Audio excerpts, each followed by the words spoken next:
बाहर वाले बाहर। और क्या जब ओम नमो भगवते वासुदेवाय, ओम नमो भगवते वासुदेवाय, ओम नमो भगवते वासुदेवाय, ओम नमो भगवते वासुदेवाय। और महाराज देवता नारद जी के महाराज आपका एक ऐसा भक्त है अपने देवताओं के श्वास को आवृत्त कर दिया। भगवान उसकी तपस्या से खुश नहीं हुए, कहने लगे ऐसा कौन सा बालक है, कौन सा बालक है जिसने देवताओं के भी प्राण अवरुद्ध किए। भगवान चतुर्भुज रूप धारण करके उस ध्रुव नन्हे से बालक को देखने के लिए गए। जैसे देखने के लिए तो भगवान के सामने चतुर्भुज नारायण रूप के दर्शन में। बोलिए नारायण भगवान की जय, बोलिए नारायण भगवान की जय, बोलिए नारायण भगवान की जय। तो नारायण भगवान प्रकट जैसे हुए तो ध्रुव महाराज की आंखें खुल गई। और आंखें खुलने के बाद आए ध्रुव जी महाराज, जैसे देखे आंखें खुलने के बाद ध्रुव जी भी ना कुछ भी बोले और भगवान भी कुछ ना बोले। जब वो ध्रुव ना बोले, भगवान ना बोले, तो फिर भगवान कहने लगे बालक बोल। अब आप सोचते होंगे भगवान कोई पढ़े लिखे को मिलता होगा, तो ऐसा नहीं।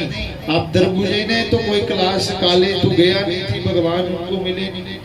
भगवान मिले, ध्रुव जी कहीं कॉलेज नहीं गए। आप कहते होंगे कोई जाति बिरादरी देखते होंगे भगवान, अरे वो भी नहीं देखते भगवान।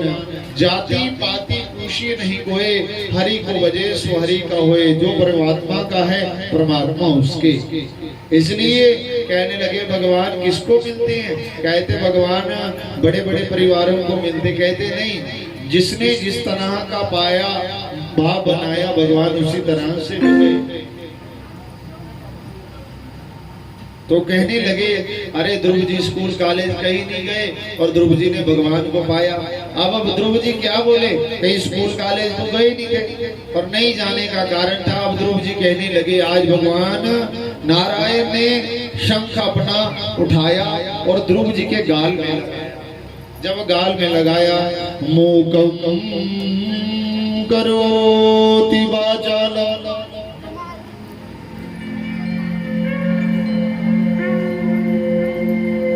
मूकं करोति वाचालं,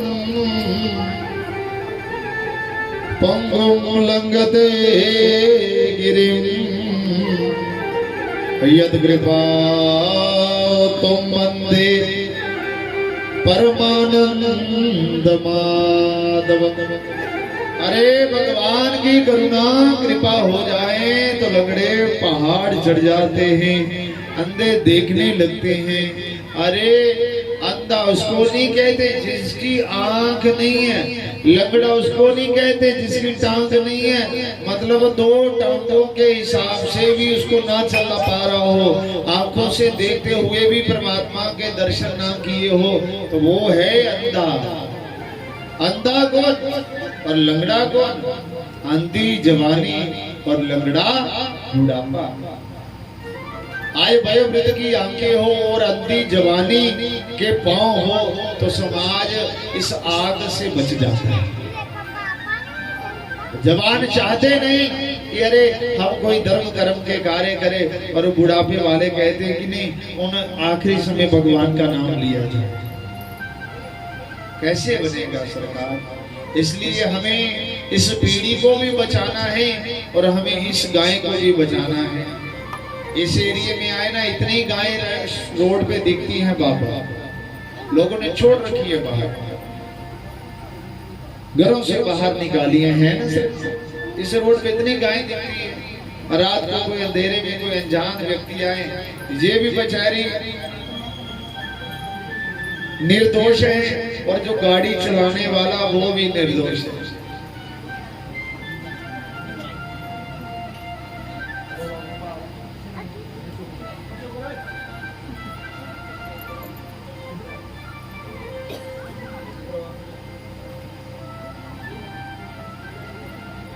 महाराज वो गाय भी निर्दोष है और जो व्यक्ति गाड़ी चलाने वाला चालक वो भी निर्दोष है। और दोनों निर्दोष होने के कारण क्या है, जाते जाते एक्सीडेंट हो जाता है तो कभी गाय चली जाती है और कभी कभी गाड़ी चलाने वाला चालक चला जाता है। तो गलती किसकी है? हम सब। हमने गाय छोड़ी बाहर, रोड पे लिफाफे खा रही है, तलवाड़े के पीछे पीछे पता नहीं गंदगी का ढेर लगा था। तो रात्रि के टाइम इतने ज्यादा गाय थी, बछड़ा था, नंदी था, तो बाप रे इन्होंने छोड़ा। अरे महाराज, गौ माता को घर से निकाला तब भी समाज सुरक्षित, और गौ माता को जब से हमने दिल से निकाल दिया तो पता नहीं क्या क्या बीमारी, कौन कौन सी बीमारी अपने घर में आ गई। कोटि देवन क्यों पूजना, चिंतन एक ही कराए। अरे हिंदू सिख मुसलमान कोई भी जाति है, किसी को भी कड़वा दूध नहीं पिलाती है। सभी मजहबों की मेहरबान गाय हैं, हमें तो जो माँ के समान गाय हैं। अरे पालना करो, कुछ नहीं होता, जहाँ कर सकते हैं। गाय बछड़ा अगर दे दिया गाय ने दूध तो फिर इसका मतलब थोड़े कि तुम निकाला भी तो इन्हीं लोगों ने। अरे भगवान की पूजा कैसे करेंगे? जिस कन्हैया की तुम कथा सुन रही हो तो उसने तो गायियां ही चुराई, और तुम उसकी कथा सुन रही हो तो तुम्हारी गैया रोड पे घूम रही है। किसने छोड़ी? हम ही ने छोड़ी। पापी बन जाओगे, दुराचारी बन जाओगे, नरक में जाना पड़ेगा। इसलिए अगर वो आई है, वो माता अपना गुजारा खुद कर लेती है। इसके उपले लग जाते हैं, यहाँ पे नहीं चलो तो बाहर चल पड़ते हैं। मगर गलती कहाँ है? जो तूने घर घर में पूतना मासी बांध दिया, 15 लीटर दूध, 20 लीटर तो स्टंट नमे डलवा लेना सब। ये दूध तो देती है, अगर विष खा ले तो विष भी उसी में देती है। जो देशी गौ माता है, गोवंश है, वो नहीं ऐसी है, वो अपने बच्चों को जहर नहीं देती। बोलो राधे राधे। अरे प्रेम से बोलना पड़ेगा, बोलो राधे राधे। अरे आपकी आवाज नहीं आती, बोलो राधे राधे। मुझे लग रहा है शंकर भगवान के भक्त लगते हैं, तभी शिव मंदिर में कथा करवाते हैं। बोलिए शंकर भगवान की जय। जयकारा शेरावाली दा बहुत सच्चे दरबार की जय। बोलिए भैरव बाबा की जय। भैरव के भी भक्त होता ना, किसी देवता की आराधना करे, अगर राधा नाम नहीं है तो बार बार राधे कैसे बोले? मेरा तो वो देवता पसंद था, उसका तो नाम नहीं लिया। अरे सब भगवान एक जैसे ही हैं, बस जहाँ कहीं चिंता गई और भगवान की चाह रखनी चाहिए। बोलिए कृष्ण कन्हैया लाल की। और महाराज आज ध्रुव जी को भगवान के दर्शन हुए, और जैसे भगवान के दर्शन हुए, भगवान ने कहा बेटा क्या चाहिए? कहते महाराज जी कुछ नहीं चाहिए। आज ध्रुव जी ने तपस्या करी थी किसके लिए? कि मेरे पिताजी की राजगद्दी, मुझे राजगद्दी चाहिए। भगवान ने कहा इस गद्दी को क्या करना, जो 50-60 साल के लिए आज एक को कुर्सी मिली, कल दूसरे को कुर्सी मिली। राजा क्या होता है? आज एक को कुर्सी मिली, कल दूसरे को मिली, तो कुर्सी वाले को मिलता क्या है? अरे कुर्सियां क्या कर रही है? 5 साल की कुर्सी, 7 साल की कुर्सी, ये कुर्सियां मिथ्या है। कुर्सियों भगवान ने कहा अरे तुम्हें ये कुर्सी नहीं देनी जो 5-7 साल की, तुम्हें पक्की कुर्सी दे देनी। तुम्हारी कुर्सी कोई भी हटाने वाला नहीं है। तो महाराज भगवान ने ध्रुव जी के लिए ध्रुव लोक का निर्माण कर दिया। क्या किया? ध्रुव लोक का निर्माण किया। और निर्माण करने के बाद आज कहते हैं जा पर कृपा राम की होए, ता पर कृपा करे सब कोए। जिन पर राम कृपा कर जाते हैं तो शत्रु मित्र बन जाते हैं। जब परमात्मा की कृपा हो जाती है तो महाराज सब कुछ अच्छा अच्छा हो जाता है। तो कृपा किन पर नहीं होती? कृपा कृपा सब कोई कहे, कृपा पात्र नहीं कोई। कृपा पात्र सो जानिए, कृपा पात्र सो जानिए। कृपा कृपा सब कोई कहे, कृपा पात्र नहीं कोई। कृपा पात्र सो यानी सो आज्ञावर्ती हुए, यो आज्ञा का पालन नहीं करेगा उस पर कृपा कैसे बरसेगी। बोलो राधे राधे। ये बार बार इसलिए बोलना पड़ता है क्योंकि कुंभकर्ण की जो पत्नी है उनका नाम है, बोलो, उनका नाम है निद्रा देवी। क्या है? तो तुम आकर भी सो गए तो फिर दो वक्त होते नहीं, एक सोने वाले एक भागने वाले। जो भागने वाले और सोने वाले जो भागते हैं नहीं वो नारद होते हैं, और बैठते हैं उन्हें श्राप मिला 1.5 घड़ी से ज्यादा नहीं बैठते, तो दूसरे जो आकर सो जाते हैं। बोलिए कृष्ण कन्हैया लाल की जय। जिस माँ ने ताना मारा था वो आगे माता खड़ी, आज आए। आज उत्तम जो भाई था सोच के घर जो जन्म लिया था सुरुचि के, आज जक्षों का जो वन था भाग था, उसमें क्या हुआ, जक्षों के वन में गए और जक्षों ने उत्तम का वध कर दिया। सुरुचि के घर बालक जो था उत्तम, वो जक्षों के बाग में गया, उद्यम मचाया तो जक्षों ने उत्तम का वध कर दिया। कथा प्रसंग बहुत अच्छा है। और क्या कहते बाप से सुने, कहने लगे जैसे भगवान जी के दर्शन हुए तो महाराज सारे मिलने लगे, सब आए जिसने उलाहने ताने दिए थे, जब दिए थे तो आए। आने के बाद आज जैसे राजगद्दी मिली, राजगद्दी मिलने के बाद आज पता चला तो क्या हुआ, आज भाई की मृत्यु कर दी।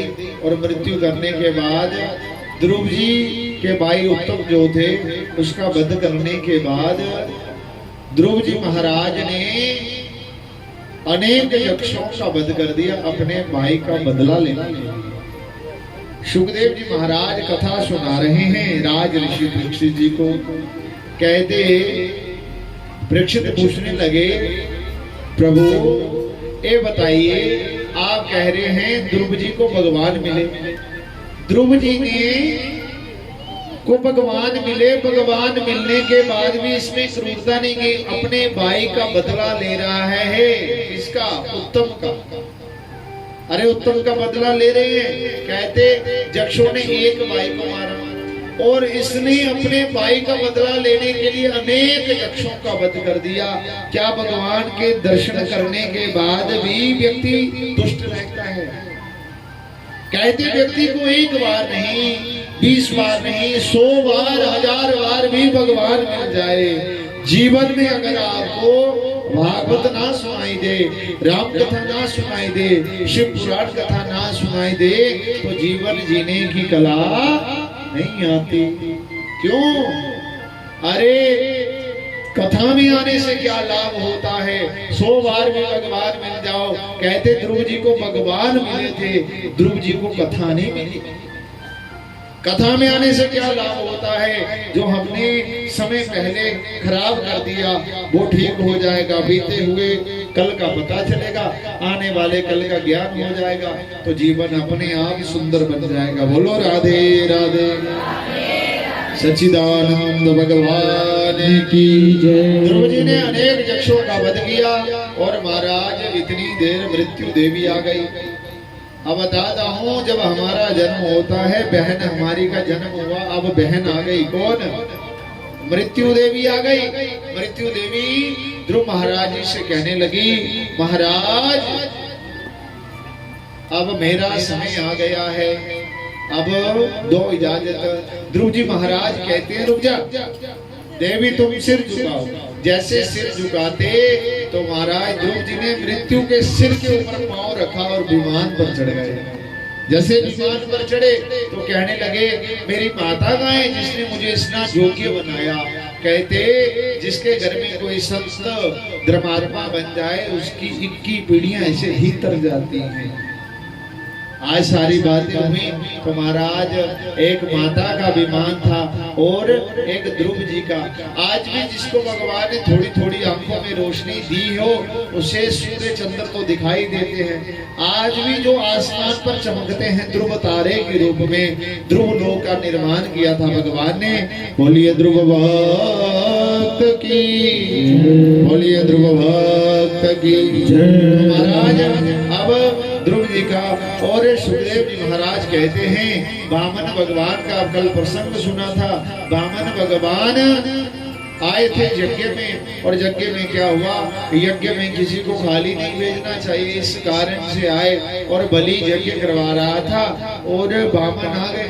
वामन आए तो बलि कहने लगे अरे महाराज कुछ मांगो। कहते मैं नहीं लेता। पहले तो बोले नहीं वामन, कहते भैया मैं नहीं खाली करना बताओ। कहते बड़ी मुनहार करने पर कहा अरे तुम देना ही चाहते हैं ना, तुम मुझे ना 3 मुट्ठी चावल दे दो। कितने? 3 मुट्ठी चावल दे दो। कहते अरे बलि के घर आया हो, कोई ऐसे नहीं है कोई गांव मांग ले, कोई प्रांत मांग ले, कोई मंडल मांग ले। कहते जी क्या करूं? जब इतनी सब बातें हुई तो कहने लगे महाराज ये जो दान पुण्य उठाना हो ना अपने बजट में कमी हो जाती है। दान ऐसे थोड़े सब ऐसे करते हैं, 10 रुपए चढ़ाते हैं, 50 चढ़ाते तो कहते भगवान मेरे बेटा बेटी बेटी की बेटी के बेटी के उनके भी दुख दूर कर दे। एक माता आई ना टिबड़ा दर्शन, टिबड़ा दर्शन आए, कुंडली दर्शन आक लगे। मेरा जात 15-20 साल का ये था मगर मुंडी नहीं संभालता ये कोई दिखो हंगरिया ते नहीं ना खराब है। मैं जिले टिबड़ा दिखिया ना ओदी कुंडली मामैया जेड़े तो कथा दे विच केले चढ़ाते मुंडी ओ भी नहीं संभालते ते बच्चे ने कुत्ते संभाले। जब भगवान की बारी आती है ना हमें करने के लिए तो सबसे टूटा फूटा कोई भी होगा तो चल भगवान के आगे, जो नहीं लगता चल भगवान के आगे। तो फिर तुम्हारे जो भगवान ने तुम्हें फल दिया वो भी ऐसे, इसलिए हम भगवान को क्या चढ़ा सकते हैं? जो फल दिया उसी ने दिया, सब कुछ उसी ने दिया, उसी का दिया हुआ उसी को अर्पण नहीं कर सके तो इससे बड़े कौन हो सकता है? अरे देने की हिम्मत तो रखो थोड़ा थोड़ा, वो ऐसे भरपूर ना कर दे तो मुझे पकड़ बोलो राधे राधे। और जिसको दिया जाता है उसका 10वां भाग तपस्या को उसको मिलता है जिसको दान दिया। इसलिए कहते हैं 3 चीजें सुपात्र को देनी चाहिए। एक गोदान, अच्छे व्यक्ति को और अच्छी गाय देनी चाहिए, गोदान। दूसरी लक्ष्मी दान। क्या क्या बोलो? और नहीं थोड़े बुरा नहीं लाते सेठानी गुरु ले लेके चक्कासी। तो फिर तीसरा दान है कन्यादान। अगर ये सुपात्र को ना मिले तो कुपात्र को मिल जाए तो पूरे जीवन तक रक्त के आंसू रोना पड़ता है। बोलो राधे राधे। इसलिए दान जब भी दो थोड़ा दो, अच्छा दो। अब तुम जहाँ जैसे लंगर में लगाते हो, किसी ने आज का लंगर लगाया, किसी ने कल का लगाया, तो लगते कितने हैं?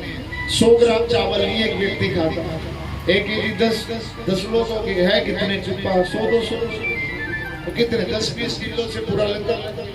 मन तो बनाया कि अरे मैंने तो लंगर लगाया ठाकुर जी को मेरे घर से नेक कमाई से नेक।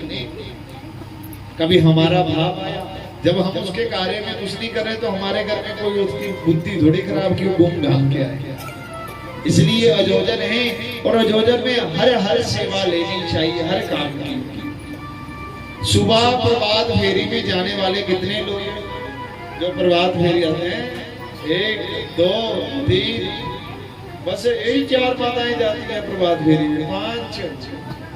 बाकी बगनौर वाले क्या करते हैं? सुबह कहते हैं सवेरे प्रभात फेरी कितने करनी महाराज? सवेरे कप दर्शन। पहले मंत्र बोलते सी ओम करागरे वस्ते लक्ष्मी कर मध्य सरस्वती कर मूलो इस्तो ब्रह्मा प्रभाते कर दर्शनम। सुबह उठकर हाथ देखने चाहिए। आजकल वाली मैया हाथ नहीं दिख जो कहती पहले कप लपे तो आंखें बोले फिर बाकी वाले ने दिखी दा। और सुबह चाय का प्याला मिले गटर गटर कर दी तो फिर कह दिया अब ठीक है, सिर पेट ठीक हो गई। आपकी बात थोड़े कर रहे हो, मैं वो मकेरियां वालों की कर रहा हूं, जहां बातें करके रहना भी है कि नहीं 2 दिन। बोलिए कृष्ण कन्हैया लाल की वजह से सारी बातें हुई ना महाराज। आज प्रसंग बहुत सुनाया, बलि के घर गए वामन, कहते जो कुछ देना चाहते हो दो, कहते ज्यादा नहीं दान लूंगा, कहते 3 पग धरती दे दो, कहते नहीं ज्यादा। तो दोनों जजमान और वामन में दोनों में बातें होने लगी। गुरु शुक्राचार्य जी ने देखा ये विष्णु मेरे चेले को छलने आया है, और महाराज जब छलने आया है तो क्या हुआ, आज जैसे छलने आया तो कहने लगे अरे दान नहीं देना। आज जैसे कहते वामन कहने लगा मैं ऐसे नहीं दान लेता, तुम जैसे मर्जी सो दो, दान लेना है संकल्प ले। पहले जब संकल्प लेने की बारी आई, संकल्प लिया तो देखा शुक्राचार्य ने विष्णु वामन बनकर आया। जब विष्णु वामन बनकर आया तो संकल्प लिया, जैसे करमंडलू से जल छोड़ने लगे तो गुरुजी ने सूक्ष्म रूप धारण करा तो नली में बैठ गया। जैसे करमंडलू से जहां से जल निकलना था वहां गुरुजी छोटा रूप धारण करके बैठ गए। आज वामन भगवान के अरे भले तुम कहते हो बड़ा दान ले ले, जल तुमसे निकल नहीं रहा कमंडल से, नहीं मने तो वापस कर ले। कहता क्यों नहीं महाराज, मैं खाली नहीं जाने दूंगा, पक्षी वृंदा भी खाली नहीं जाना चाहिए। तो क्या कहते हैं तुम्हारे ना जंग लग गई है करमंडलों को, थोड़ा खोलता हूँ। भगवान ने कुशाल से निकाली एक डंडी, टक करके मारे और शुक्राचार्य की एक आंख फोड़। कहते गुरु की दृष्टि एक जैसी होनी चाहिए, समभाव समन्वय होनी चाहिए। चेला किसी का भी हो, गुरु किसी का हो, गुरु गुरु होता है, गुरु प्लस रू, जो अंधकार से उठाकर प्रकाश की ओर ले जाए उसे गुरु कहते हैं। तो फिर मेरी तार प्रभु से जोड़े, ऐसा कोई संत मिले, मेरी तार प्रभु से